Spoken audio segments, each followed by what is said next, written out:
Prokuroria e specializuar e Hagës ka refuzuar pranimin e disa provave materiale të mbrojtjes së Jakub Krasniqit, të cilat kanë të bëjnë me krimet e forcave serbe në Kosovë. Madje hedhja poshtë e dokumenteve dhe raporteve të prezantuara është bërë me një shpërfillje dhe terminologji të rëndë kundrejt këtyre ngjarjeve që përfshin masakrat ndaj popullsisë civile shqiptare gjatë luftës. Për shembull, parëndësishme i kanë quajtur Prokuroria Speciale masakrat e kryera nga serbët ndaj shqiptarëve në Rahovec. Pika 11 duhet të mos pranohet për shkak të mungesës së rëndësisë. Trupi gjykues e ka bërë të qartë se krimet ose dhuna e kryer nga forcat serbe janë përgjithsisht të parëndësishme.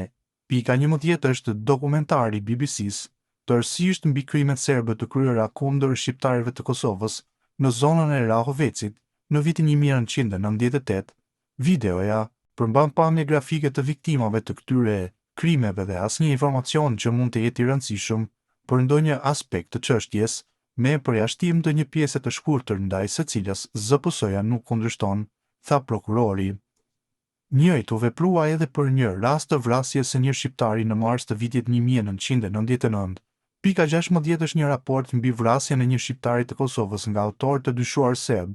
Në mars të vitit 1999, pranimi i tij duhet të refuzohet pasi ai përsërit fakte tashmë të gjykuara dhe pandryshe ka të bëjë vetëm me krime të serbëve. Përkundër paraqitjes së mbrojtjes, dokumenti nuk përmban asnjë informacion mbi kontrollin e UÇK-s mbi autorët e krimeve pas konfliktit, thot në argumente tutje zyra e prokurorit të specializuar. Të parëndësishme për prokurorinë janë edhe fakte të tjera historike të dëbimit të civilëve shqiptar nga shtëpitë e tyre, e të cilët më pas s'mundën të ktheheshin.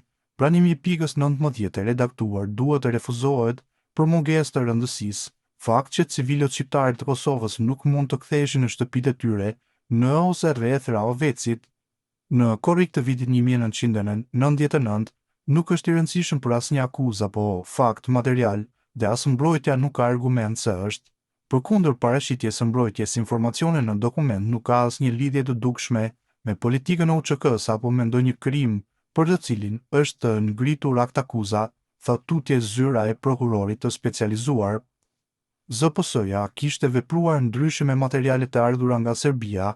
Këto prova të propozuara nga ana e prokurorisë përfshin artikuj mediatik, video, intervista, raporte zyrtare, madje edhe dosje të tëra të prodhuara nga struktura shtetërore të Serbisë. Në kërkesën 50 faqeshë të ZPS-s, dërguar në gjykatë, për të cilën pati raportuar Vox Kosova, zbulohet se të njëjtat kanë si burim MUP-in serb.